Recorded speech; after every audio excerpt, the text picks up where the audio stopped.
Welcome to the class. This is Criminal Psychopathology. My name is Eric Silk. I'm the instructor for the course. This first screencast covers the introduction to criminal behavior. You probably took this class maybe because you're a psychology major, maybe you're interested in forensic psychology, maybe you're a criminal justice major, or maybe you just thought the title of the class was interesting. Regardless, people are often very interested in crime. And crime plays a prevalent role in our society and even in entertainment. Here's an illustration from one of Jack the Ripper's crime scenes. So this has fascinated our society for years and years and years.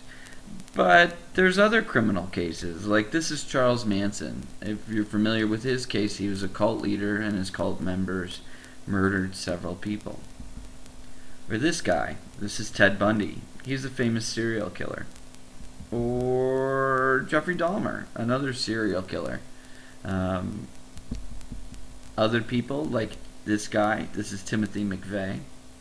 He blew up the Edward P. Murrah Federal Building in Oklahoma City. But if we really think about crime, what is crime? And how do we define it? Those people that I just showed committed particularly heinous acts, serious crime. But what about less serious crime? I mean, have you ever stolen food? Have you ever stolen candy as a child? Have you ever ran a red light? If you really think about it, I'll bet you that most of you in the class have committed a crime at one point or another. Does that make you a criminal? Some crimes are even justified. I mean, what if somebody is trying to kill you and you kill them in self-defense? Is that okay? Well, there's different degrees and there's different levels of crime, and we need to talk about a lot of those different levels. We're not just going to focus on the heinous acts like those fellas committed that I showed you earlier. We're going to talk about lots of different crime in this class. But if you really need to define what crime is, it's intentional behavior that violates a criminal code.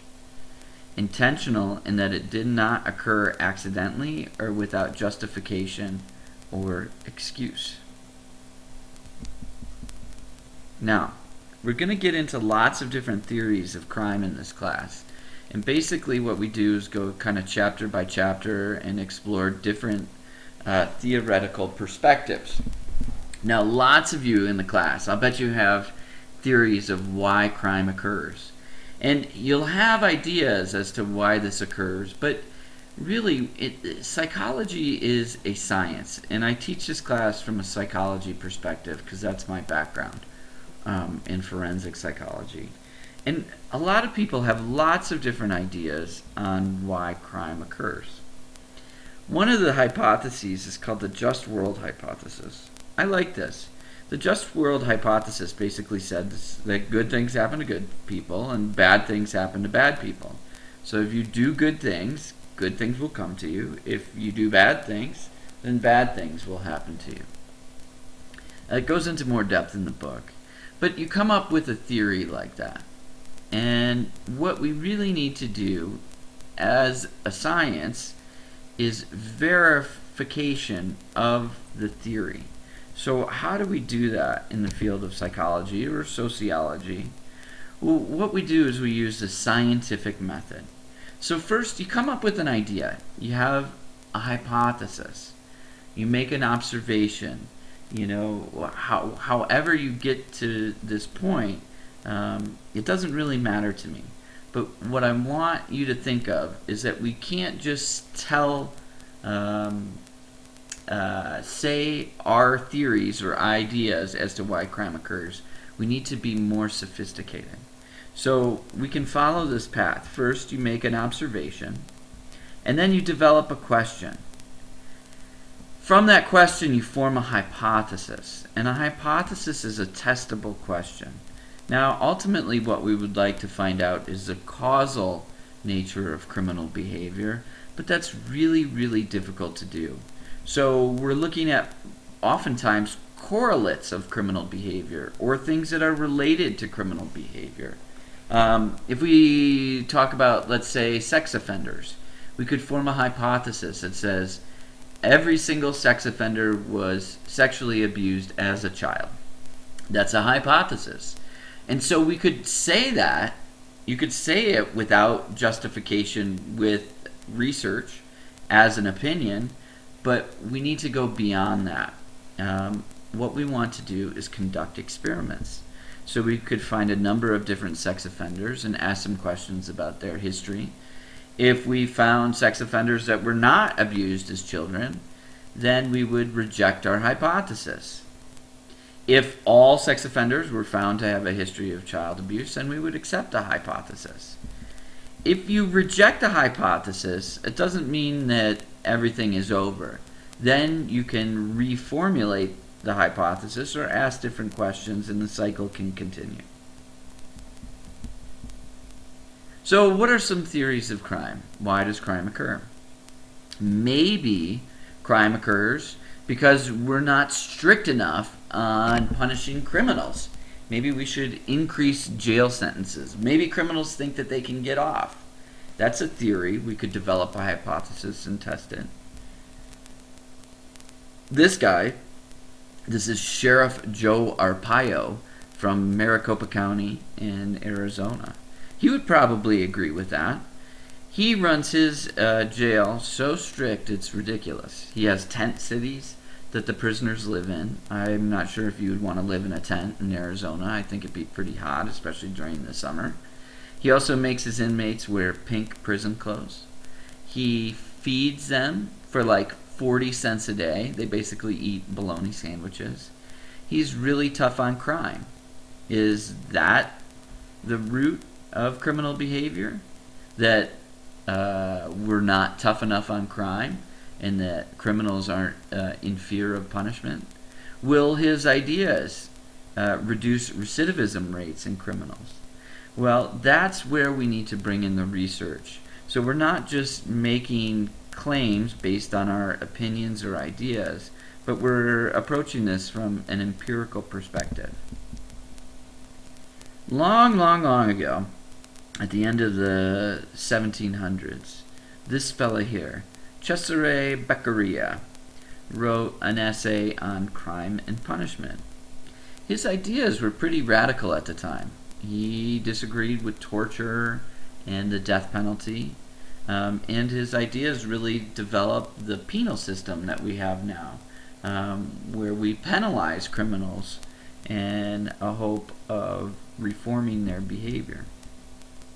His ideas led to the classical theory that people have free will, that we decide to violate the law, that we make a conscious choice to violate the law.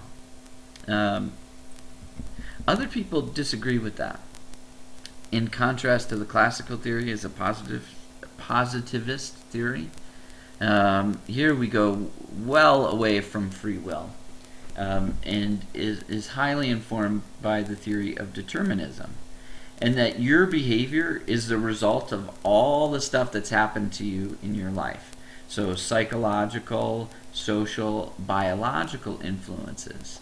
I mean, I agree more with the positivist theory, and as we get into the course more, I mean, my background is also in neuropsychology, and I think that biological influences play a huge role in criminal behavior. So do you have free will? Well, it's not quite so clear.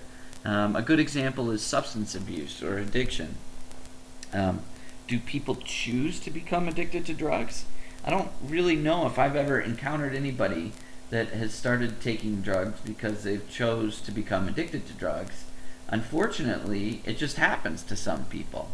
And so their behavior then, is it free will? Do they choose just to use drugs?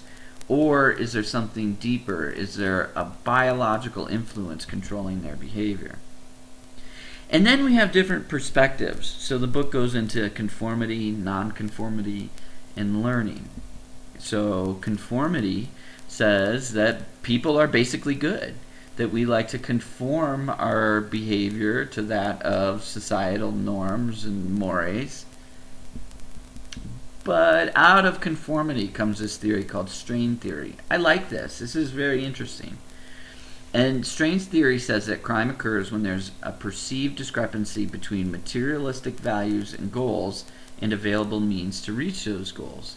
So you also conform your wants, your desires, to what people have in society. So let's say, for example, you don't have a job, you're unemployed, but you see everybody in your community driving around in a really nice car. You would want to conform your behavior to that. You want a nice car too. You might want a nice house. So, what do? Well, there's a strain there. You don't have the available means to reach those goals.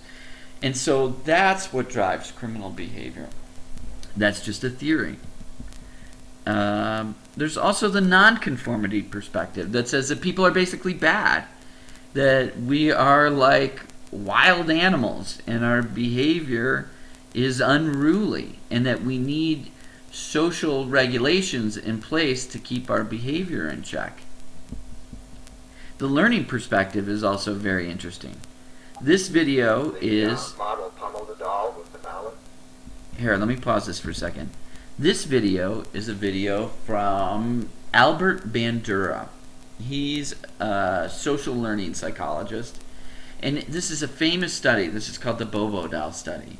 And what happens here is that a model models aggressive behavior towards this little inflatable doll here, the Bobo doll. And this model is shown to children, whether it's in person or on television, it doesn't matter. Bandura did a number of different studies.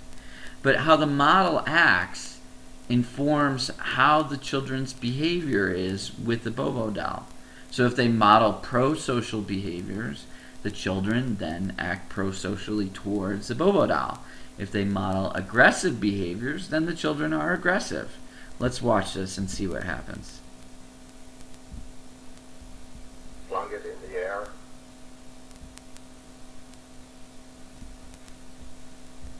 Kicked it repeatedly.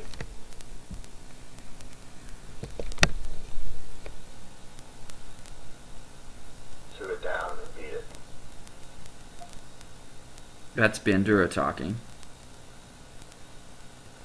It was once widely believed that seeing others vent aggression would drain the viewer's aggressive drive. As you can see, exposure to aggressive modeling is hardly cathartic. I love seeing that little kid with the hammer just beat that inflatable doll.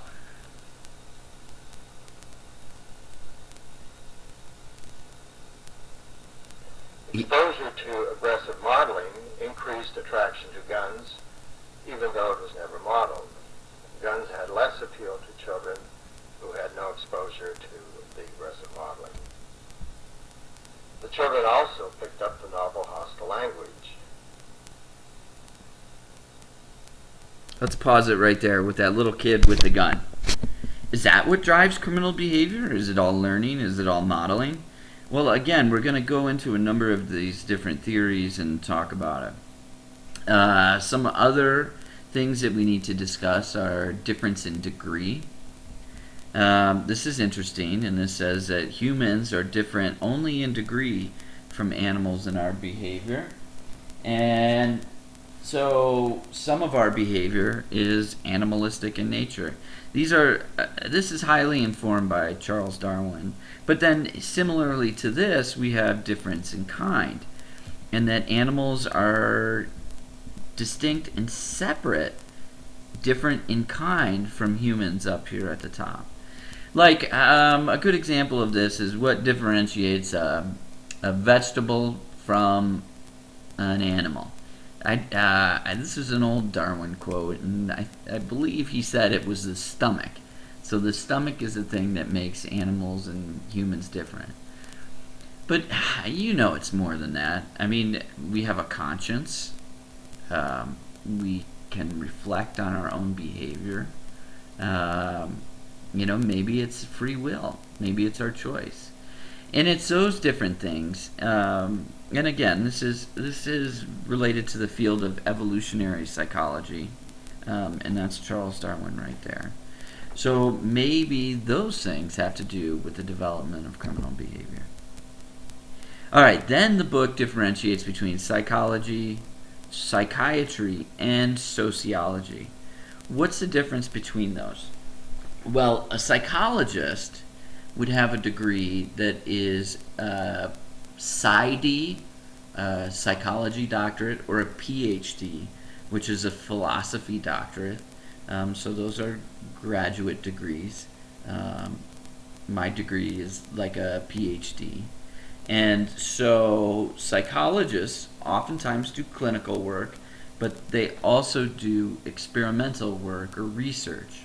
There's straight up experimental psychologists that just do research, and clinical psychologists that just do clinical work, but usually there's an overlap between those two.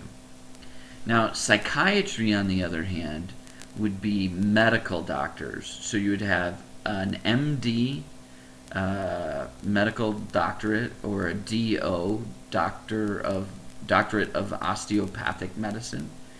And so they're medical doctors. They go to medical school first, and then after medical school, they have training in psychiatry. Less training in statistics and research, though, than psychologists or sociologists.